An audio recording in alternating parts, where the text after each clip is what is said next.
One day I'm gonna be everything I wanna be.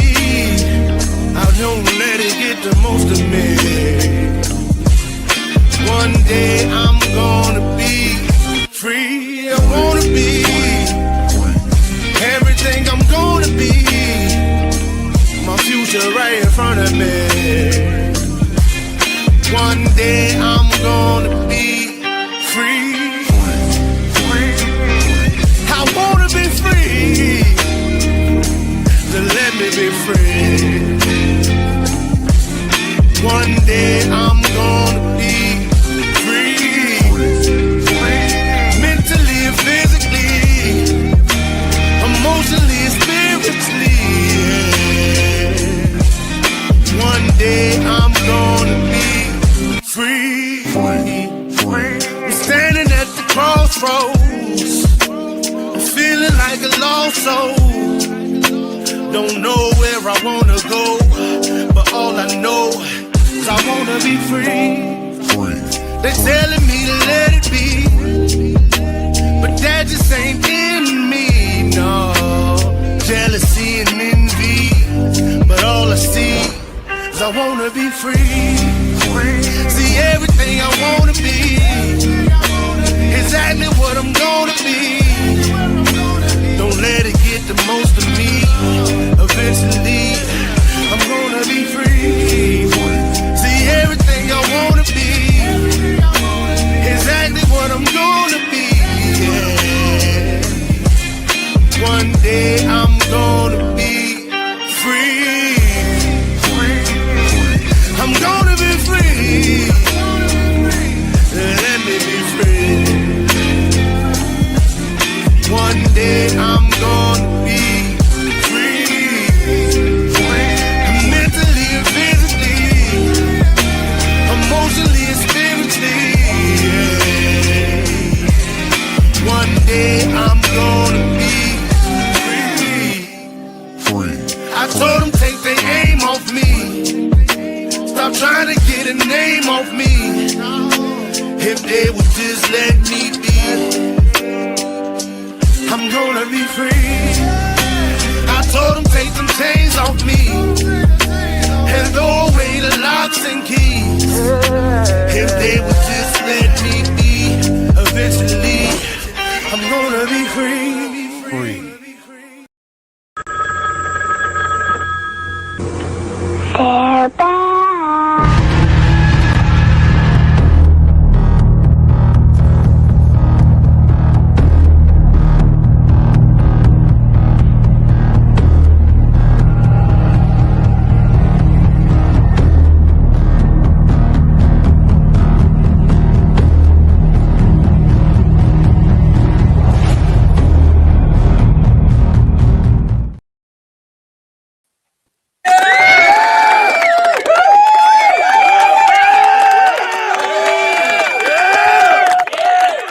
What up, though? 7 days. We're back again for another episode of Dominant Effect. I'm Marsh Bishop. We got Mike Ball. And we got a pretty good show for tonight. Thank everybody that's already done joined us this evening. Don't forget to hit that like button. Those of you that's new to the show, hit that subscribe button as well. But right now we're gonna jump into something that's been kind of controversial for months now, and we never really talked about it before. But being the amount of stuff that's going on right now, we're gonna dip into it today. And so what we're gonna talk about is ICE. And right now across the country, people are all in the street protesting ICE raids, and depending on who you ask, it's either about enforcing the law or abusing power. But here's the problem. That's framing, the actual framing of that is a little bit too simple. And it's hiding the real issue, because it isn't just an immigration debate. It's more of like a power debate. So the federal agency is is operating inside American neighborhoods. People are being detained, protests are erupting, and a federal judge has stopped in several instances, jumped in and tried to restrict how these agents are supposed to be dealing with these protesters. A lot of lawsuits has been filed, and a lot of Americans are asking the same question over and over. Why does it feel like some people can do whatever they want and nobody can stop them? So tonight, we're not going to do any slogans. We're not going to do the left versus right shit. We're going to break it down for what's actually happening and what ICE is, why it exists, and what the law allows, where people think that the line is being crossed here, and why trust is being broken down in the real time. So I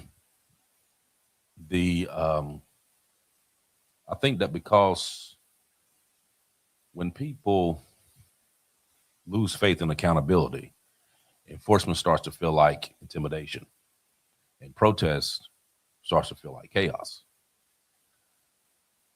And that's the moment where I feel society starts to get unstable. So tonight we're gonna break all this down. We got a couple videos we're gonna show, and we're gonna try to dig down into this as much as possible, so we can kind of see exactly what this is, and then you can weigh your own opinion as to what you think, whether this is what they're doing the right thing to do, or are they right on that line between doing the right thing and having their way. So that's what we're going to jump in tonight. Now, I'm going to give you a little backstory on ICE before we jump into actually what's been going on here.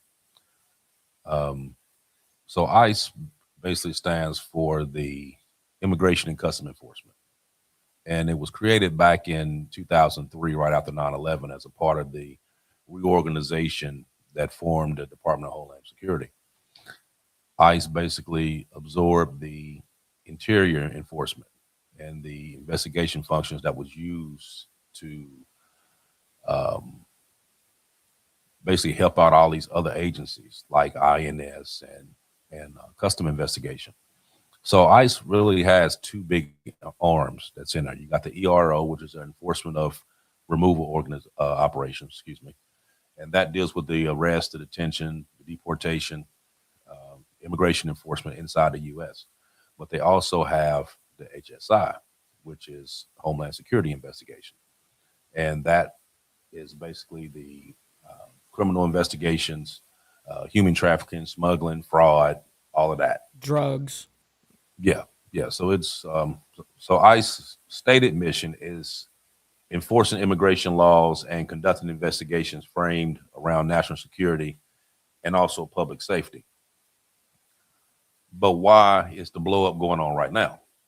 So this week, you had a real large protest in Philadelphia during MLK Day, specifically calling out ICE raids and the deaths that has arisen by doing a lot of these raids and deportations.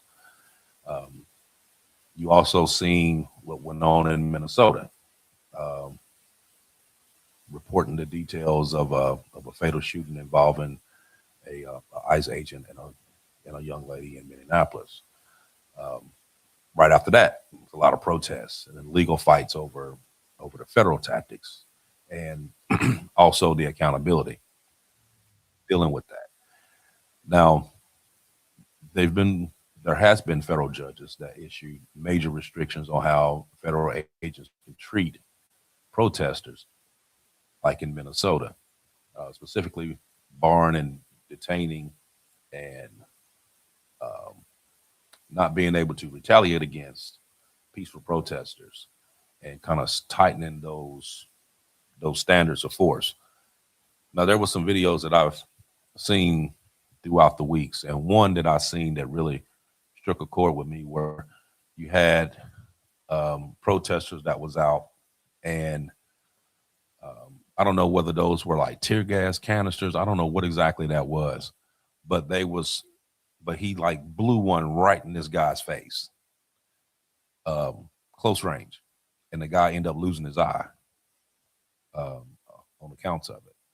And then you have what happened in Minneapolis dealing with that lady there, and it showed a lot of the first video that they put out. Of course, it showed the ICE agent walking to the car and lady backing up, pulling off, and then there was a shot that went into the car and hit this lady. But then I found another one that was taken on the opposite side right when that happened. And that one there kind of shows a totally different story.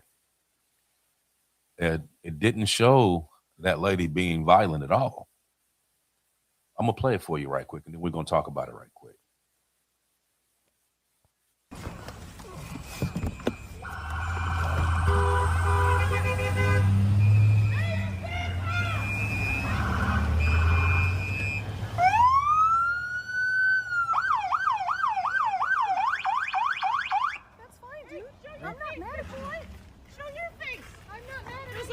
Change our plates every morning, just so you know. It'll be the same plate when you come talk to us later. That's fine. U.S. citizen. You want to come at us? You want to come at us? I say go get yourself some lunch, big boy. Go ahead. Out of the car. Get out of the fucking car. Get out of the car. Oh!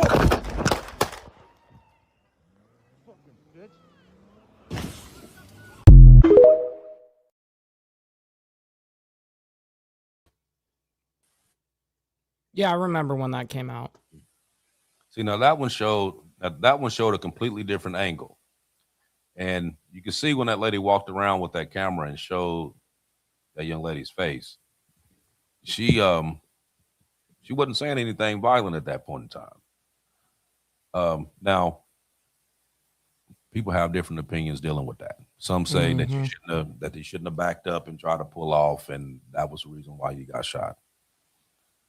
I don't believe that lethal force had to be necessary in that situation. Why didn't you just shoot the tires if that was the case? If you want, I mean, they're like, actually, why would you, believe it or not, they're actually not allowed to. The answer to that is because they're not actually allowed to shoot the tires. So you're not allowed to shoot the tire, but you are allowed to shoot them. Only certain agencies are able to shoot tires, and I think police can do that, but ICE agents cannot. Okay. You can't shoot the tire, but you can shoot the person driving the car. Yes, if they're using their car as a weapon, absolutely. Right, but when you seen this second part right here, do you really think that she was doing it like she was like intentionally trying to hit this guy, or was she just more or less trying to get out the way? I think she got spooked legitimately. Now here's the question. Here's going to be the question: what is legal, or are we going to argue a morale point? You know what I mean? What is legally justified is totally different than what may be moral, right? True. Now, and you always got to remember that these guys are also acting. They never account for hindsight is 2020. They never do that. They go, was he justified in that very moment to be able to do that? And the answer is going to be yes. Okay, so you have, so you got the public safety issue dealing with that. Of course, you know that there's some controversy in that. Yes, there is a lot of it. Because you got let's break it up to where the ones who would support that, okay, their belief would be that that these raids are targeting serious threats. Okay, now targeting varies by policy priorities, though. You have the enforcement model, and then you have the field decision, and then you got the critics also argue about that part, that the net between those two is actually too wide. Supporters see enforcement as a safety function, basically, and critics see it as a dragnet. So you got two different things there. the fight is over who is actually being targeted, because a lot of them saying that you went from going after immigrants to now you actually going after American citizens, that you have actual American citizens being detained, which they have shown. Yeah, no, I've seen the videos. I've seen the videos. Right. So then you have the deterrence part of it, and that's more predictable. You know what I mean? Where the consequences reduce like future violations, and the faster you act on it, it kind of reiterates the seriousness of the reason why they're out there. Is what a lot of them would say. Now, the counter to that would be that deterrence is hard to measure in real time. A lot of them would argue that it raises fear without actually hitting the root cause. So either way that you go at it, you're gonna have some that's gonna say like, okay, they're doing their job and people are just interfering, and which is making it more difficult. And by doing that, some people are getting hurt in the process. Yep. And then you have the ones on the other side that was, that says that they have the right to a peaceful protest. And what you're doing is abuse of power and excessive force. So it really all depends on which side of the spectrum that you're on as to whether you agree or disagree with what they have going on. Yeah, and my side, would be, well, what they're doing is not peaceful protesting. Like, for instance, that lady that we were just showing, she wasn't peacefully protesting. She was obstructing federal agents. That's an issue. Yeah. I've heard about they had different groups that were out, and they were going to these different sections of town that they knew that these agents would be at. It was basically warning people that they were in that area. And for, I guess that's given, like back in the day, like when I don't know about you, but you from California, you know what I'm talking about. When you're out there on the street and the police down the street, what do? Somebody throw a call down the street, everybody know what's going on, and everybody scatter and do what they need to do. Absolutely. So that's basically what a lot of them were doing. But I have seen, like I said, with the one video I seen with the guy getting shot in the face, or them hitting people point blank with that bear mace and all that shit. I think that's a little too much, in my opinion. You know what I mean? Like, if you're gonna even with a protest, people are gonna yell and scream and say whatever they're gonna say. Just don't touch. You know what I mean? When you get to the point that you're touching, see, then that's when you don't cross the line from peaceful protest to now aggression has to come because you stepped over that line. But as long as they sitting there just talking and yelling.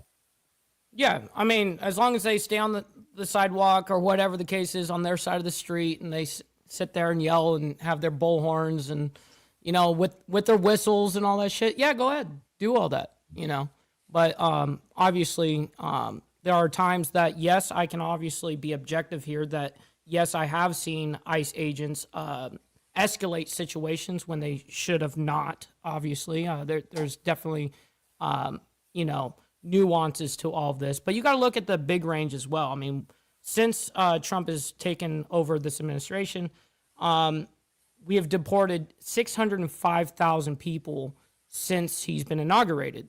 So, and that's not counting the 1.2 million self-deportations that happened. So, I mean, we're talking, even though 600,000 to me is not what I want, I would want actually more. I would say I think that we should be getting them out. But if we have nuances of cases, like I've seen many of these videos that are just nuanced cases, and yes, and should they be, investigated, and should they be punished for the way that they behave? Absolutely, I agree. But you know how it's going to go with the feds.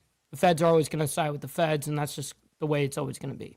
Real quick, Got to read this. We got Sterling Will coming in with the $5 saying the man with the pew always has the right of way. Comply or else live to fight in court. Very much appreciate that, Sterling Will. Appreciate your patronage. I seen one. Matter of fact, I ended up saving it if I could show. I seen one of I think it was like last week before last when I seen this, when there was a pregnant lady that they were dragging down the street. Yep. I don't know the whole thing about it. I don't know what happened prior to. I actually don't know either. I Yeah, only I don't know what clip. happened prior to.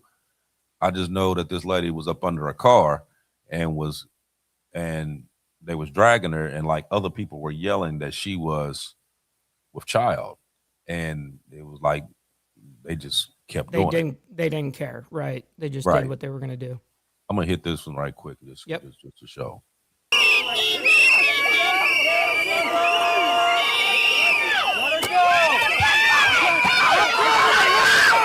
We kept yelling, she's pregnant, she's pregnant, she's pregnant.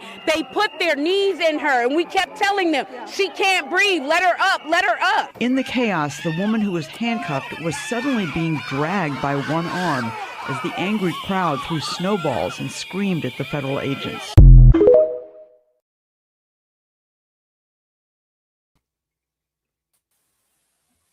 See, now that one right there, like I said, I don't know what happened before then. Me neither. But just looking at that video there, and even with the people saying that she is pregnant, wouldn't you just stop? You know what I mean? Like stop, get her on her feet. If you are gonna take her, Right. you can still take her, but you don't gotta drag her. Yeah, I agree with that. I agree with that. You know, so that's. But I don't know how that situation was unfolding. She could have been escalating by resisting and doing and flopping around like a fish. Yeah, I mean, you know, I don't know. But you know, obviously, if let's just grant that yes, there was all foul play on the ICE agent. Yeah, investigate the motherfucker. You know what I mean? Right. That's the way I put it. Right. Now, the way I kind of think about that is it's like when enforcement includes lethal force or crowd control tactics, then the conversation stops being about immigration. It becomes more about state power. That's what I'm thinking.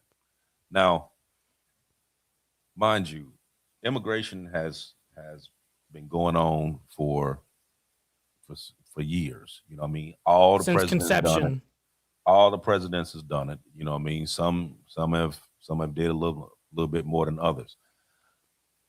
I think with this go round here, as opposed to the other ones, I think the issue is more of not necessarily what's being done, but how it's being done. Yeah. Because even with the other presidents, and yes, they had real high rates of deportations, real high rates. But what you seen though, you didn't see these like Alligator Alley, these deportation stations that they just that they popped up out of the blue, rounding up people, and before you realized that they'd have been taken, they already gone. You didn't see that. You didn't see ICE walking up and down the streets, knocking on doors, stopping cars, running cars off the road, just grabbing people. You know what I mean? You didn't see that. I think that's what a lot of these protests and a lot of these people are actually scared of. It's the fact that they are just running up on you. You know, I've seen countless videos, and I'm sure you have too, of them running people off the road, grabbing them, throwing them in the car, taking off. You know what I mean? Or busting out windows as they going through, or shooting inside the cars. You know, they had one where they put a tear gas canister in the car, not realizing that it was a baby in the back, and that baby stopped breathing. Yeah, that's terrible. Yeah, so it Should be investigated. There's a lot of stuff that's that's going on with it. So, like you said, if you just enforcing immigration, it's one thing, but how it seems like the way that they're doing it now, I mean, especially down here in Florida, they run rampant down through. And they have like checkpoints where they've been stopping cars and stuff. I mean, I actually rode through one on my way to going to Fort Lauderdale. They had the roads blocked off, and they were going through, checking IDs and scanning the IDs and stuff as you went through. They had over at the airport, over in Orlando Airport, they were just they was picking people up out of there before they even got on the plane. Like as they was going through to how you scan your ticket to get on the plane, they was standing there scanning too. You ever see those guys coming out of jail? As they're coming out of jail, they're thinking they're coming free, and then they get arrested right as they walk out, and fucking boom, they're detained, getting deported. Like so they were doing that. People were actually getting ready to board, and they were in front of them actually scanning the tickets, and was scanning there, and was like, okay, you good, you stand over here, you stand over here, and they just standing there, gripped up, arm to the teeth, and just escorting people. You know what I mean? They just grabbing them. You know what I mean? So I think that what a lot of this stuff is going on, it's not the part that you are enforcing immigration policy. It's the way that it's being done. And when you're looking at it and you're looking at these videos, it looks like that you being a little bit too forceful for what you're doing. You know what I mean? I agree with a couple of, these videos that have surfaced and that obviously do gain traction and get views and have been on social media. I agree that a lot of them are radical or whatnot. And yes, but again, like I said, 605,000 so far in just 1 year. I don't believe that anywhere close to that amount were treated like that. But real quick, I got to shout out. We got Mr. Boulay coming in, Department of Numismatics coming in, dropping in 5 gifted memberships. I very much appreciate that. Thank you very much for that, kind sir. Alabama's finest. Oh, okay. So then you also have the debate between the deaths and the use of force controversies. So like the Philly protest, for instance, was basically explicitly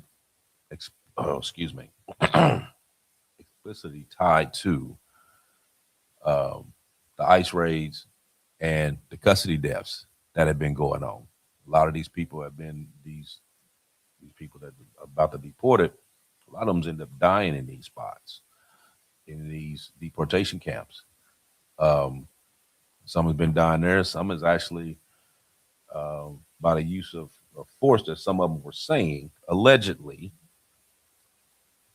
that some of these people never even made it to the deportation station. Shit sounds like prison. Yeah. And so that's a reason that was the big reason for the one in Philadelphia. Was, of course, Minnesota was more escalated wildly because of the shooting of Renee Good. There was so much press on it. Right. As well. Yeah. Tremendous amount. So you have a lot of critics that argue that the immigration enforcement can function as punishment without the protections that people associate with like criminal court. So that kind of does away with the whole due process and all that. They just, there was, and when this first started coming out, when they first started talking about immigration, that was the big thing they was talking about was due process. Not everybody being able to go through due process, not being able to go through the courts. That's a misconception, though. That's a misconception. I'm saying that this is what they were saying at first. Oh, yes. This is what the claims, yes. Right. At first, this is what they were saying. And then they went through where they were talking about the way they were picking people up. So they wasn't just picking up people that was quote unquote illegal. They was picking up the ones that was actually going through the process, going through the immigration process. Mm-hmm. They were picking up the ones that came over to the United States that actually went into the military, served towards a duty overseas. They were picking them up too. There was a few of those that they ended up going through, had to get in touch with a lot of senators and stuff like that to be able to actually get those people out. But they had paperwork and everything. Yeah, they're going to go after the people that they know that they can track. I mean, in the government's eyes, that's what the feds are looking at. You know. Yeah, so they was just grabbing everybody that they could grab at that point. You know what I mean? And a lot of these people that they're using, a lot of these agents, quote, you know what I mean? Like you have some that's cops and stuff, and you have some that actually works for ICE, but then you got a lot of them that was like bounty hunters. Then you just had just regular, ordinary Joe Schmoes that went and signed up, got a job. Now they ICE agents. You know what I mean? And it seemed like it's been where they had that mixture right there. You know, you may have a lot of them that's specialty trained. They go out and do that stuff, and you have no problem. But then you have these ones over here that's new, don't really have the training, more or less the how can you say the right vernaculars about themselves to be able to hold a conversation with somebody to actually see what's going on, to see whether or not they need to pick them up or not. You know what I mean? There was a guy here that I know, and he came here from Cuba. They picked him up about 6 weeks ago. They got him on a regular traffic stop. He got a speeding ticket. They grabbed him, and by the time his wife figured out where he was at, he was already gone. And as of right now, she still don't know where exactly he's at. She still don't know where he's at. And that's been going on 6 weeks. There's another video here that I have where the chief of police in Minneapolis is talking, and he's talking because a lot of people are saying that the police is actually against the ICE agents and they don't want to work together with them or whatever. And he's kind of shedding a little bit of light on that. So we're gonna hold on before you do, real quick. Let me read these real quick. I got Time to Stand sending in $2 saying respect and love, brother. I very much appreciate that. Thank you for sending in and showing your love. Time to Stand sends in another $2 saying talk about the victims of illegals. No kidding. Absolutely appreciate you. We've got Glare 1%er as well coming in with the $5 saying under Obama 3 million people were deported. Sanctuary cities were even helping ICE with local police department round up criminal aliens. Yes, I do remember that actually, Glare. So thank you again for the $5. I appreciate that. That's very true. And like we said, nobody's ever said that immigration hasn't happened with all these other presidents. And we know that there's been some that took millions and millions of people up out of here. And like I said, the issue here isn't about what they're doing. It's how they're doing it. Right. That's the problem. But I'm going to play this video right quick, and then we'll jump back into it. Yesterday, our country honored Dr. Martin Luther King. And I was struck by the fact, and I'm paraphrasing, but he once said, "We must learn to live together as brothers, or we will perish together as fools." We can't be foolish. We can't be those fools. We recognize by standing here today that some might say, you're only speaking up because this is happening to the cops. Others will say that we're speaking out against ICE, and that means we want rapists on the street. Neither of those things are true. We want to find some common ground. Law enforcement has more authority than a general citizen. That means we have more responsibility in how we behave. We have to find common ground here, and we have to figure out a way that these processes, which are clearly failing if American citizens are being grabbed or stopped or seized, this can't happen. We have to make sure that everyone's civil rights are intact. I truly want to believe that there isn't anybody on either side of the political aisle that thinks that people's civil rights aren't important. They have to be the cornerstone of everything we do.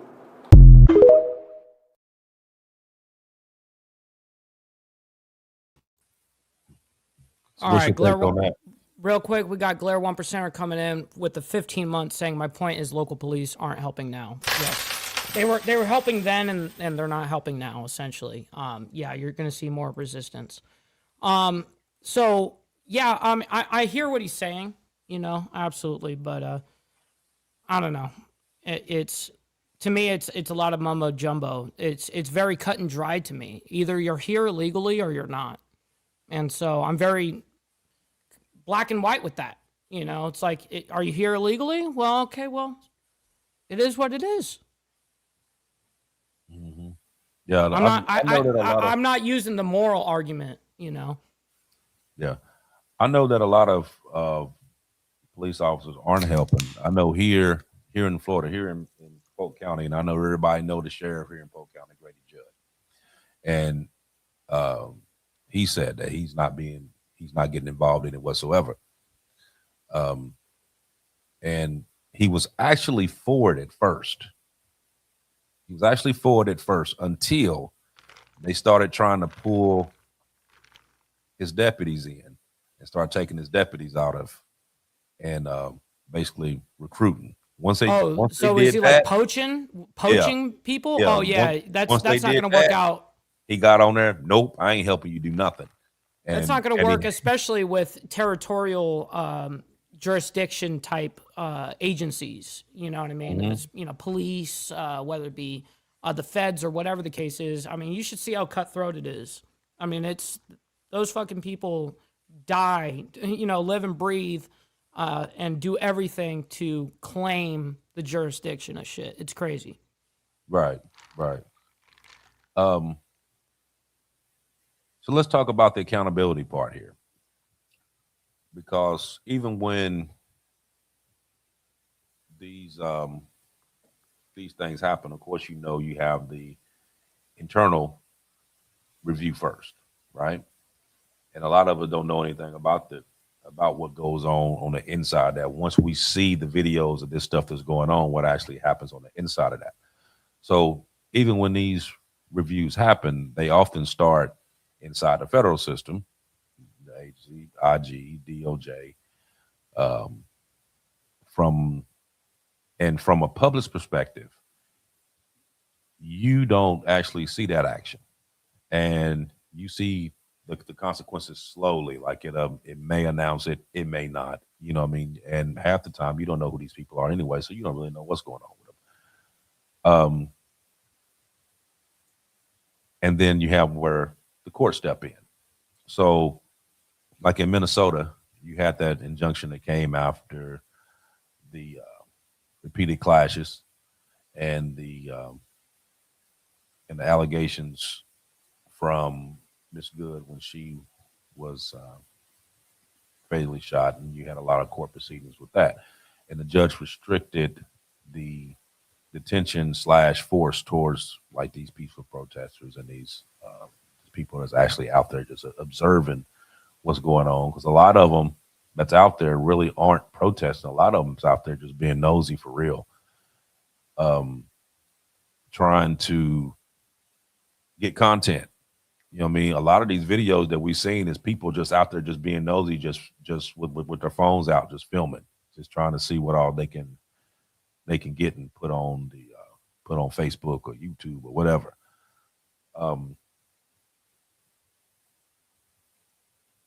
But sometimes actually getting away with it really means that the system is actually built so much on consequence that it's slow. So take, for instance, Mike, you were in California. You were right. Raised in California. Right. And so you know a lot of Hispanic people. There's a lot of Hispanic people in California, just like it is here in Florida. Yeah, I know more Hispanics than white people. Yeah. Me too here. Yeah, absolutely. Yeah. There's way more of them. Mm-hmm. So let's say, for instance, that you had a friend that came over, going through immigration the way he was supposed to, Sure. doing his little meetings and doing his check-ins, and you gotta in order to like fully get a visa, you gotta be here for, if you're married, it's like 3 years. Any other time it's 5. You know what I mean? Right. Okay, so he's going through all of that, and right before he's eligible to get his full visa, he gets picked up. Right. So he gets picked up, not his family, just him. Sure. You don't realize that he's been picked up. Family don't realize he's picked up, because they're not letting you just call and say, "Hey, I got picked up." Sure. They're not telling anybody. Right. And he ends up in, let's say, El Salvador. Sure. But that's Sure. not where he's from. You know what I mean? Sure. Yeah, he's totally from a different country. Right. So they done made these agreements with these other countries to take these people, and they take them over there and they drop them off. And now this guy over here has nothing, and trying to figure out, okay, how am I supposed to survive in a spot that I have nobody? You know Yeah. what I mean? No, I hear you on that. Okay, so my whole thing on something like that, an equation exactly what you just put out there, is, of course, I wouldn't agree with the deportation of a person that's properly gone through the channels, checking in when they're supposed to check in. That's mainly the big fault, actually, is a majority of the times they just don't show up for their meetings and stuff like that. And that's a big no-no. You don't show up, you're going to be put on that list, and that's what you do see a lot of. So I would disagree with the government absolutely. If somebody is doing the proper channels, going to the meetings, doing everything that they should be doing, then yeah, I mean they that's wrong. Now I have, for instance, quite a few of my friends, personal. And actually, very, very close to me, people that have been deported, and one that is personal to me is deported right now because of the whole thing. And, luckily for him, he was deported back to his country that he was born, but he hasn't lived there since he was like 7 years old. You know what I mean? So, yeah, you get dropped off over there. But if you're illegal, homie. You know what I mean? Like that's kind of like, even though they're my friends and all that, yeah, I don't want that to happen to my people, right? But you got to look at it as like, okay, well, I can't. This is the way it is. It's like if you're here illegally, you're kind of rolling the dice. And if you get caught, you get caught. Right. No. And then a lot of times they just come back and try again. So. Well, some will. Some will. Some will. A lot of some will. Right. So, so here's my issue with it. Sorry. Go ahead. I was just, I should read these. I let these pile up for a second. Real quick, we got Sterling Well coming in with the $5 saying local cops will not get involved anymore, especially after the Floyd riots. Yeah, it's probably a little scary for them, to be honest. We got Time to Stand coming in saying this wouldn't happen if Biden didn't open the borders and have sanctuary cities, and if mayors and governors helped. I agree to an extent on that, absolutely. Yeah, that kind of goes both ways. They ain't all just flooding in because Biden came here. It's been happening. Yeah. It's not just one person that it happened under. Yeah. But he did. But usually, what they're arguing is, well, they didn't do it. He didn't enforce just basic level of policy, and that's usually what they're pointing out. But that's irrelevant. See, but here's the thing with that. Even when they opened the borders, and we talked about this before, a lot of the ones that was okay. So you had a lot of Venezuelans that came in, a whole lot of them. This is the first round. Lots of Chinese people. Right. But then you started getting Chinese, you got Russians, you got Afghans, you got South Africans. All of it. You had all of those that came over, and they all came from the southern border. Yeah, majority of them were not actually Hispanics. You know, I mean, yeah, of Right, course, right. huge sum This of them were Hispanics. I mean, because that's our bordering country. You know, so obviously that usually you would only have that kind of issue, but then it kind of became like, oh well, we'll funnel you through here, and the rest of the country, or rest of the world was like, well, we're going to take advantage of that. You know, Right. But here's my question: how many Chinese people have you seen on TV getting deported? on TV. How many Chinese people have you seen? I've seen a handful. I would say a handful. Okay. How many Afghans have you seen on there getting deported that you actually seen on TV getting deported? Yeah. Mm-hmm. I mean, I report them. There's times I've actually reported that. Yeah. Now, when they first started talking about it, and they was talking about all these illegals coming through, and at first you was thinking that, okay, well, shit, if all these people coming over here, well, hell, ain't nobody in Mexico, ain't nobody in South America. Shit, they all up here. The way they was initially talking about it. Then you found out that these people were paying thousands and thousands of dollars to come from these other countries to go to the South. Yeah, they had a pipeline of smuggling through. Yeah. Right. And you had the UN that was actually paying people to come into the U.S. Oh, damn. I didn't know that, but I believe it. I totally believe it. They gave them all these little debit cards.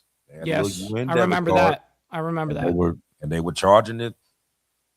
They were getting money from the United Nations. Wow. Right up I didn't know that money came from the United Nations. That's exactly I remember where those cards were coming in, and everyone was like, who the fuck is paying for this? You know, like, right. That was because usually it's the US taxpayer, usually. But yeah. And then they were showing sections where like a lot of people was coming through, and they were throwing a lot of, fake names, aliases, stuff like that. And then as they were going down, checking the actual wall, they were finding all these different IDs, UN cards, all this stuff that was getting rid of them. You know what I mean? So they going over here like your name may be this, but when you walked up to the front, then that wasn't your name. Your name was this. You know what I mean? And they were finding these ID cards, and then they was going back and like, okay, this one here said that her name was Rosa Hernandez, but her name is actually, this one. You know what I mean? And then they were able to kind of cross match a lot of them to figure out who a lot of these people really were. But it was after that initial train of Hispanics that came through at the beginning when they first opened the border, the rest of them that came through was all the ones that was coming over from China and Afghanistan and Iraq, and they were all military age men. Yeah, there's no females. No. I mean, there's a there was a couple few. sprinkled in there, but it was sprinkled. Yeah, right. Some family, sometimes children, but mainly military age males. Mm-hmm. Yeah, and then that's when you had the FBI director at that time that was talking about all these cells that had popped up, and that they knew where all these cells were. Was that Comey at the time? Yep, and especially China, because they said that the Chinese had a cell in every state in the U.S. and they knew where each of them were. So if you're doing your investigation and you know exactly where all these people at, then why don't you just go bag them? Mm-hmm. I mean, them should have been the first ones that you bagged. If you knew that they were setting up cells, those should have been the first ones that you got. Yeah, I agree. Mean, when this one first started, and they was like, okay, we're gonna get all the criminals out. Okay.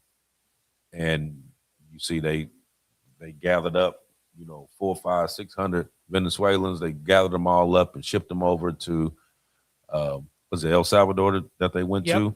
Yep, that was a heavy country that received. Yeah. Right. They they didn't mind, you know what I mean, because they were taking them from here and putting them right over here into this jail. The Now I'm sure they probably get paid to do it. You know, oh, Lord, yeah, yeah. I mean, to accept them. You know, yeah, it ain't Yeah. free. yeah. These The countries government's is getting paying this extra straight money. up. Yeah, Right. that's right. They paying them to send over so many people. And they just Take like, my sure, bring them bullshit. on over. Take Sure, my bring them bullshit. over here. And that's exactly what Crazy. they're doing. Yeah. But then you have where they were taking people. Now, like if you were, like I said, let's say for instance, say your friend was from Cuba, for instance, Sure. and he got caught and he got deported, and you sent him back to Cuba. Okay.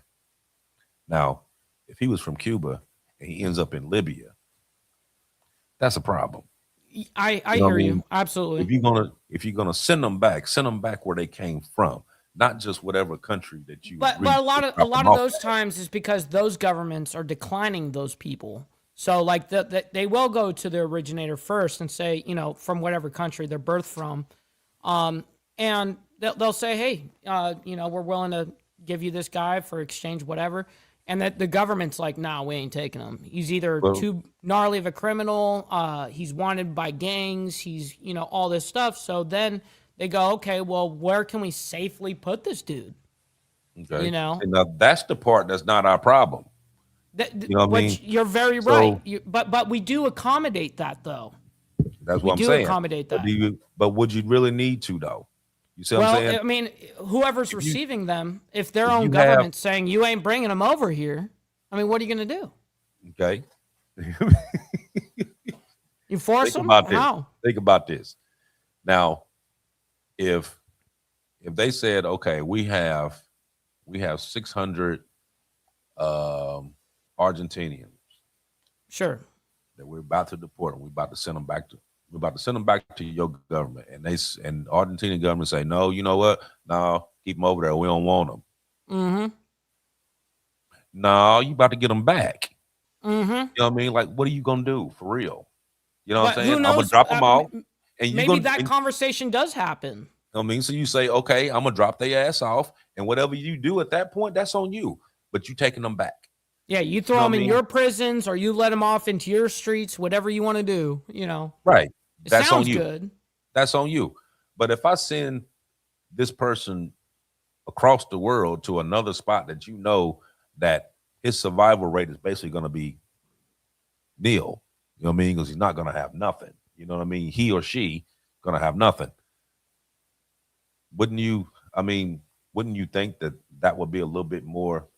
I do agree with what you're saying. So the way that I would look at it and judge it, like, okay, if the guy was El Salvadorian, right, and we were going to deport him there, and his country said no, and then they send him off to Iran or whatever, they send him off to some place in the Middle East or something like that. Of course, I wouldn't be necessarily cool with that. I would look at it as the way of our asylum laws.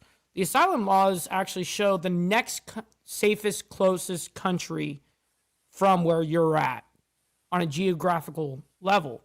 So if people are going from asylum, let's say from Mexico, yeah, it makes sense to come to America for asylum because they're right there. But it doesn't make sense for someone in Mexico to claim asylum in China.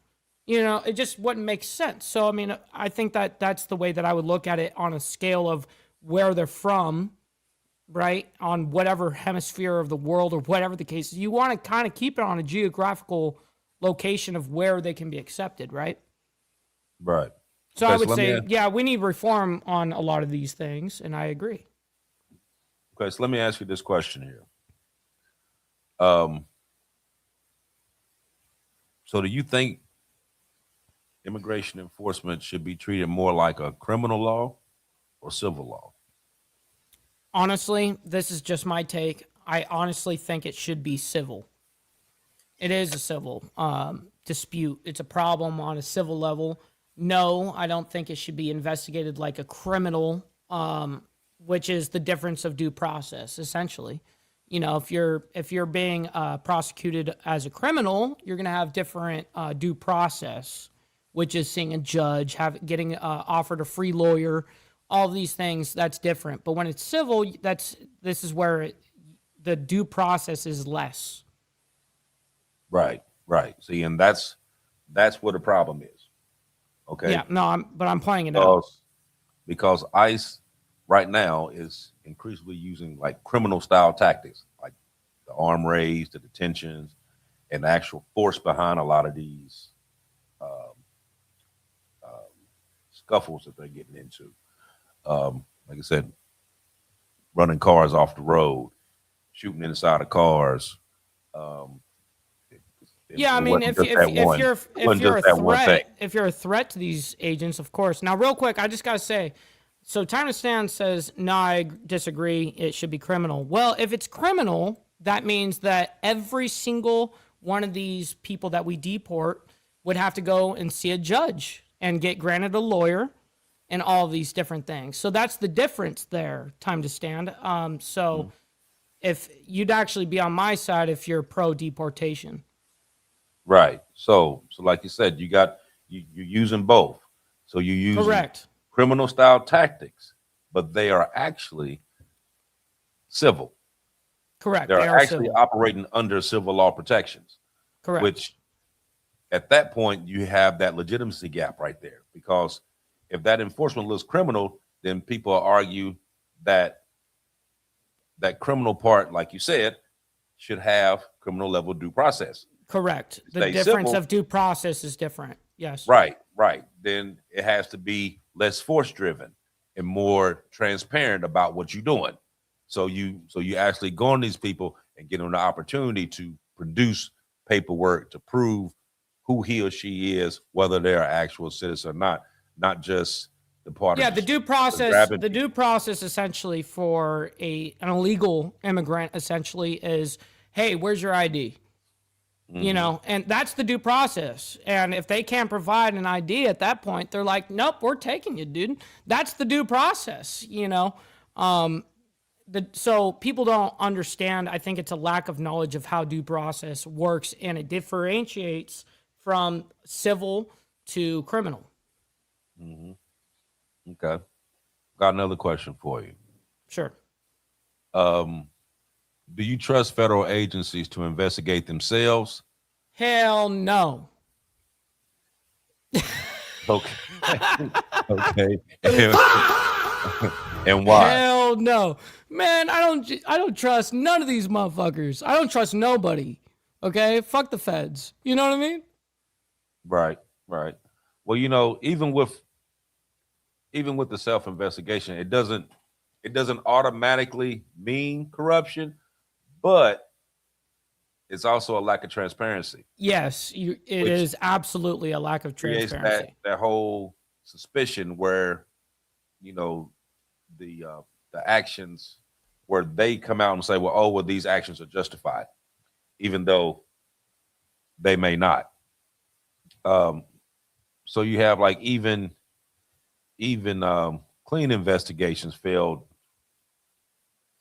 where the public really doesn't have any kind of receipt as to how exactly they ran that investigation and what their findings were. You know what I mean? They was like, oh yeah, they justified, and let's move on from that. You know what I mean? And that kind of deals with a lot of it. I mean, like, how are you actually going to investigate yourself? You're not going to. You're not going to accept fault. You're going to say that it was justified. You're going to figure out a way to make it justifiable. Of course. And the feds are always going to back the feds. You know, they're going to, at the least amount of investigation as possible, and all that I think is bullshit. I think if you're caught dragging a pregnant lady, and we're granting that, let's say that lady did nothing wrong, kind of thing, then yes, absolutely, that fucking agent should be under investigation. Absolutely. You know what I mean? But who's to be investigating the feds? Who's above the feds?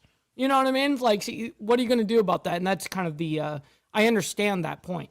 Real quick, we got Sterling Wheel coming in with the $2 saying, why didn't Border Control do their job? Well, at that time, they probably weren't allowed to. Okay. Here's the next question I got for you. Sure. What do you think is more dangerous? law not being enforced or power not being checked? Ooh, both are equally. I would say both are equally destructive. I couldn't pick one or the other on that. Both are equally fucked. Mm-hmm. Now, opinion, just my opinion. Sure. I would say that the unchecked power is more dangerous on a long-term scale. And the reason why is because when you have unenforced laws, that becomes disorder. Unchecked power creates fear and abuse. That's true. Now, a system that can recover from disorder rarely recovers from tyranny.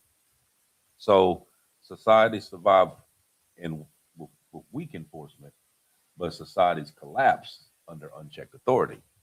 Interesting. That is interesting. So you're right. It is Yeah, both are bad, right? right. You It's know a what I mean? balancing act as Yes. to you would think like not following by the law. Okay, if you let this go for a period of time, yes, it does. That does become an issue. But when you have someone that feels that they have overall power and you don't check them in that situation, that becomes way more because they feel that they're untouchable at that point. I hear you. I hear your argument 100%. I mean, I do agree. Let me see. I got one more question for you, and then we're gonna see where we at. So we're gonna this has been a great conversation, man. W to everyone in the chat, by the way, as well. Okay, last question. Where do you personally think the line between peaceful protests and interfering with law enforcement, where do you think that line is? Okay, well, I don't think that this should be too subjective. I think it should be fairly objective. If you're getting to the point where you're like blocking ICE agents with your car, stuff like that, that's not peaceful protesting. When you're standing on the corner, and you're standing across from the ICE building, you're not on their property, you're not on federal property, you're on the other side, and you got your bullhorns, you got your whistles, and you've got your cameras and all that shit. Absolutely, scream it up all you want.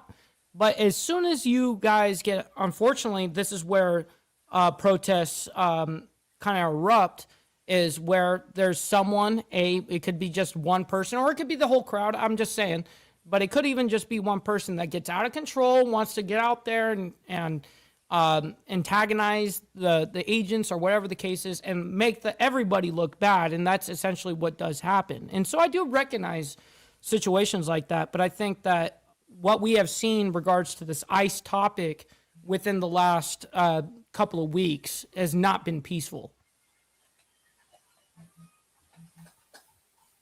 Hold on, somebody. Someone calling you? Right. Man, you know what time it is? No, actually, actually, to tell you the truth, it's one of them damn telemarketers. One of them toll-free calls. Like they don't know. You know what I mean? No. But you're absolutely right on that. I mean, if you're doing a peaceful protest, like I said, you have freedom of speech. Yes. You have freedom to assemble. Now, if you marching and you showing a non-obstructive presence, then you're out the way. Do all you want. But you're out the way, but you're heard. Right. So, but like I said, like even with the one in Minnesota, you know what I mean? I hate that happened. Yes, me too. But that blocking actually did enforce. That did actually cross the line to the interference. Her specific case. Right. And like I said, you're gonna hear people, they're gonna shout and they're gonna, you know, scream and chant and protocol. That's what that's all about. But once you get to the point to where it feels that you coming at a more of a threatening manner, you actually helping them out. Yes, you're You helping them justifying out. their position. You helping them out, and you Yes. giving them reason to want to do it, and then they're going to turn around and say that they're justified by doing it based on that particular thing there. Everything else that you could have been thinking about doing could have been A100. You just out here uh, showing support, operating your right to free speech and assembly. And one thing that they deem as being brought to them in a threatful manner, they're able to totally switch that up and you on about a minute is because a lot of times you're not the one with the weapon. You holding signs, they holding guns. Big difference. Right. And always remember, I mean, I don't think it's very smart to, as an unarmed person in many of these protest cases, unarmed, going straight up to these ICE agents, whether they want to attack them or scream in their face and all that stuff. I mean, you're screaming in a guy's face who feels like they're justified to be able to blast you. So why would you do that? That seems like retarded to me. Stupid. Right. You know, why would you do that to yourself? That's like suicide by cop, really. Mm-hmm. You know, this is what makes this topic so explosive because And controversial. whatever side you own, both sides think that they're defending America. Yes. One side says that this enforcement is necessary. The other side says that it's unchecked power and it's an actual real threat going on. And when that whole trust collapse, every action looks like tyranny and protest looks like chaos. But it's really not because, like I said, and depending on which side of the spectrum you're on, you both claim that you are defending the same cause. You're just doing it a different way. So the real question is, what type of country do we want even when these pressures rise? The question you should ask yourself. Which way are you going to be? Now, I was thinking about doing a part 2 to this. So if it's something that you guys think that we should do a part 2 on, drop us a note in the comments after the show, in the comment line or whatever. Drop us a comment and tell us that we should do it and what city should we do it about. Mm-hmm. And if we see it, we'll do it. But we're going to shut it down for the evening. Like always, I thank each and every one of you for coming out and watching and sharing this hour with us. Like I said, this is it's a very confrontational topic. You know what I mean? Like I said, people have different opinions about this as to which way it's going to go. And it's like emotional for people. Right. And I know there's a lot of families that could be watching that their loved ones have been deported. Yep. A lot of people that I know personally that I know that's watching that is that they have family members that have been deported and that they haven't heard from, and they don't know where they are right now.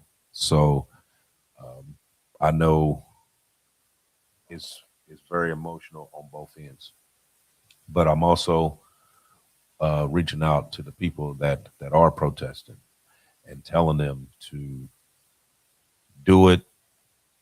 Nobody's stopping you from protesting. Yes, that's but right. Do it the right way and keep yourself out of harm. You know what I mean? Do it and be able to go home. Don't do it and end up being a statistic for doing too much. So 7 days from now, we have another story for you. Like I said, like, follow, share, subscribe. Hit that like button so we can be able to pass this episode out to the people that probably would never see it, get it on a proper algorithm. And, you know, here for the past couple of months, I've really been, and I never did it before, even in the military, I never have done this, but I have been doing it here lately. But I've actually been praying for this country because there's a lot going on. We need it. It's a lot of stuff that you see, and it's a lot of stuff that you don't see. And it's what you don't see that's more important. So I'll see you guys in 7 days. Hope y'all have a prosperous, blessed week. And go ahead and take it away, Mike. Well, I can't thank everybody that came in, tuned in with us, and heard us out, as well as being engaged. You know, your comments in the chat, hitting that like button, double tapping the screen on the vertical side. I very much appreciate all of you guys.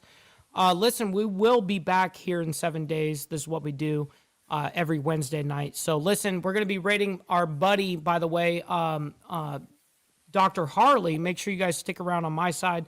We're going to be rating him. Make sure you guys let him know we're coming through with a Mike Ball raid. Anyways, with that being said, everybody, much love, honor, respect, and very much appreciate you guys.